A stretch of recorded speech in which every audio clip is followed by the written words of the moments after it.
From children going missing and never being seen again to a pilot disappearing off the face of the earth without any explanation, we count down 7 of Australia's eeriest unsolved mysteries. Number 7. The Maori Man.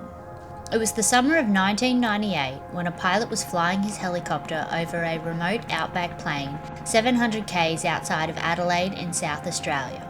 As he flew the plane, he happened to look down and what he saw baffled him. Below him, etched into the barren landscape, was the giant outline of a man. Dubbed Maori Man after the nearby town of Maori, it is one of the world's largest artworks to be etched into the ground. Locals believe it portrays an indigenous man carrying a woomera, a throwing stick, in his left hand. Spanning 4.2 k's from top to bottom, Maori Man is a geoglyph, and it is so large it is visible from space. It has become a huge tourist draw for the local community since it can only really be viewed from above, but the identity of the person who created the geoglyph and why they did it has long been a topic of controversy. Some suspected it was the work of American artists because faxes sent to the media about the artwork used US spelling and references. A plaque showing the US flag and Olympic rings was also found at the site. But others have theorised that those clues were deliberately misleading, with alternative suggestions including local artists and even members of the Australian Army. And despite the recent announcement of a cash reward for credible information about it, the identity of the artist who created the Maori Man remains one of Australia's greatest mysteries. Number 6. Sarah McDermott. In July 1990, after playing tennis with her friends, it was 10:20 p.m. and Sarah was on the train home in Melbourne, Australia. She was travelling from East Melbourne back to Kananook Station, where she had left her car. When the train stopped at the station, Sarah got off and walked through the car park to her car, and as she approached her car, out of nowhere she was attacked from behind. She struggled for her life as she was dragged into the bushes. She was then moved again by her unknown attacker, and Sarah has never been seen again. A massive air, sea and land search was conducted by police over 3 weeks, with more than 250 police personnel involved, but all police uncovered was blood next to Sarah's car and her cigarette lighter in the bushes. However, years later, Appeals for Information uncovered 2 witnesses who reported that they had heard a woman at the station yell, "Give me back my keys," but unfortunately this information didn't lead to a conviction. A $1 million reward has since been offered for any information that could help find Sarah, but sadly, the identity of the person or people who took Sarah remains a mystery that weighs heavily on Australia. Number 5. The Somerton Man. The mysterious case of the Somerton Man, otherwise known as Tam Shud, is considered to be one of Australia's most profound unsolved mysteries. It was the morning of December 1st in 1948 when beachgoers discovered a body of a man on Somerton Beach, South Australia. He was slumped against a fixed stone wall with his head perched on his chest along with an unsmoked cigar. He was well dressed and had no signs of trauma. But when police attempted to identify him, a number of baffling clues emerged, including an aluminium comb that was not available in Australia, suggesting he had been in the United States recently. They also found an unused rail ticket from Adelaide to Henley Beach and a bus ticket from the city. This led police to the train station, where they located a suitcase they assumed belonged to him, and months after the man was discovered, police found a small rolled-up piece of paper in a hidden fob pocket in the man's trousers that read Tam Shud, which was Persian for "It is ended" or finished. The paper from that note was later found to have been ripped from the final page of a specific book from 1941. In the back of that book, there was an encrypted message which was 5 lines long. Code crackers have been trying to solve the code for decades, but it still remains a mystery. An unlisted phone number belonging to a nurse named Jessica Thompson was also discovered in the book, but the woman denied knowing the Somerton Man.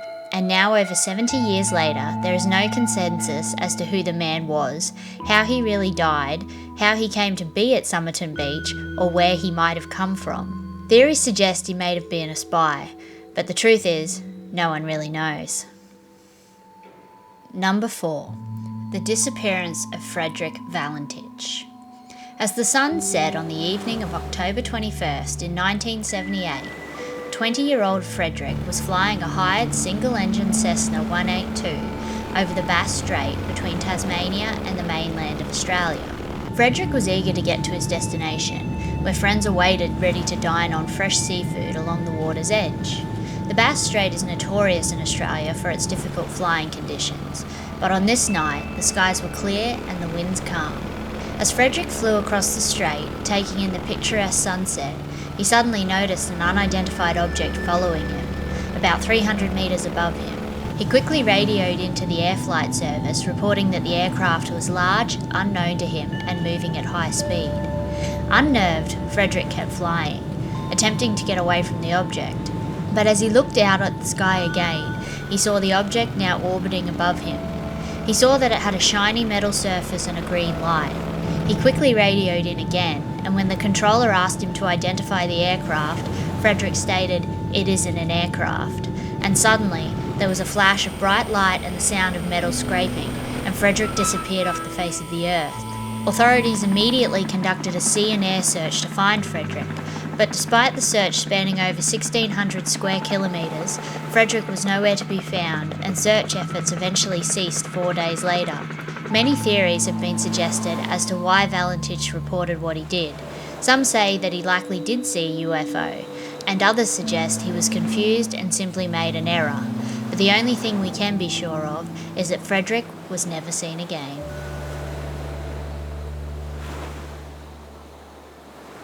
Number 3. The Disappearance of Rihanna Baru.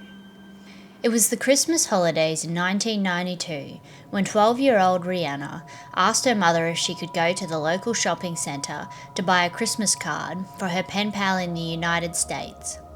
Her mother agreed, and since the shopping centre was 5 kilometres away, told Rihanna she was to catch the bus and meet her mother there for lunch, since her mum was studying at TAFE across the road that day.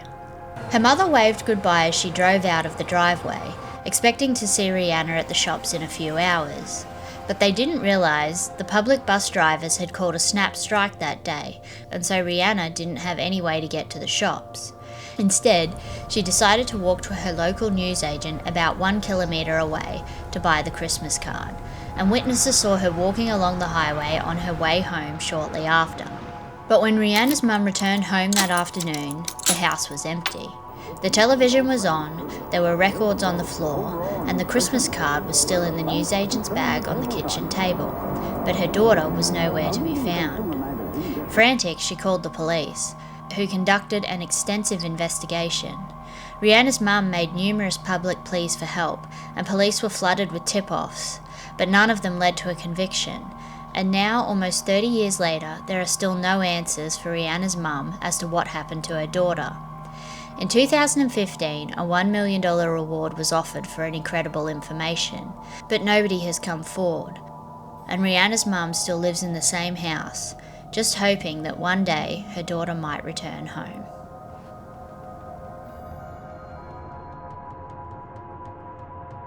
Number 2. The Gatton Mystery. It was the night of Boxing Day over a century ago, in 1898, when the three Murphy siblings, Michael, 29, and his little sisters Nora, 27, and Ellen, 18, were returning home in a horse and sulky from the small town of Gatton in southeast Queensland, Australia, to their parents' farm just outside of town. They had travelled to Gatton earlier that evening to go to the local dance, but it had been cancelled, so they made the journey home along a deserted rural road under the peaceful moonlight. But when their family woke the next day, the three Murphy children were nowhere to be found. Initially, the family were not concerned, expecting that the dance had carried on into the wee hours of the morning. But when the children failed to return home by 8 a.m, they became worried. Fearing for his in-laws, their brother-in-law, William McNeil, decided to take his horse out to look for them.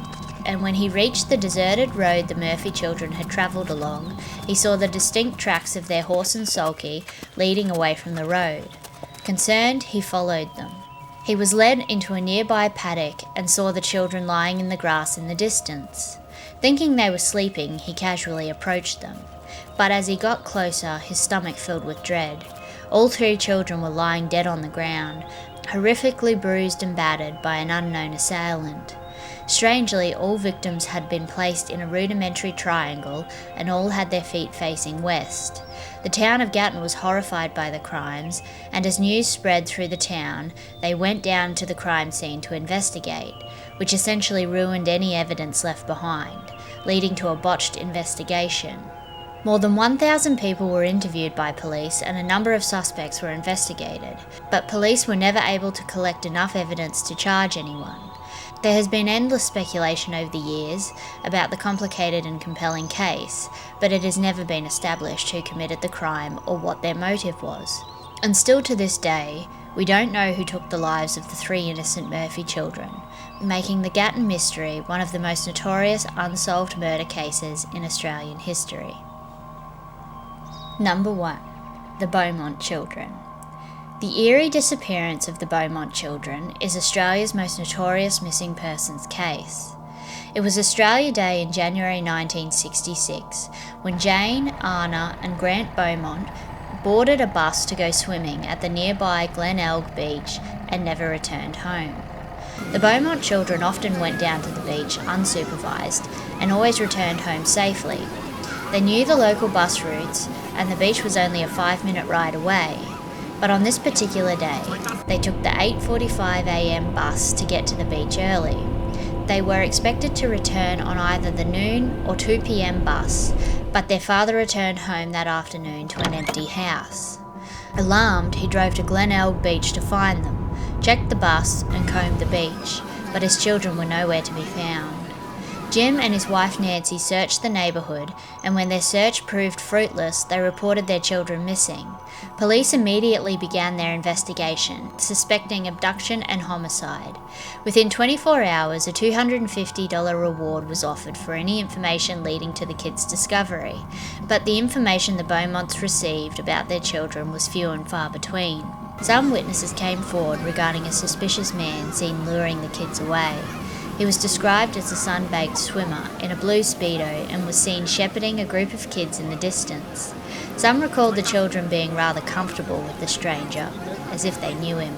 A sketch of the suspect was plastered across the news. Hundreds called into the police claiming to have seen him that day, yet nothing ever came of this, and they could never identify the man. Police followed a number of other leads that all eventually led to dead ends, and more than half a century later, the mystery of the Beaumont children's disappearance remains the longest-running missing persons case in Australian history. The tragedy tore their parents apart, who later separated, and sadly, their mother Nancy died at an Adelaide nursing home in 2019 at 92 years of age, having never known what truly happened to her children. That's it for this video. Catch you later.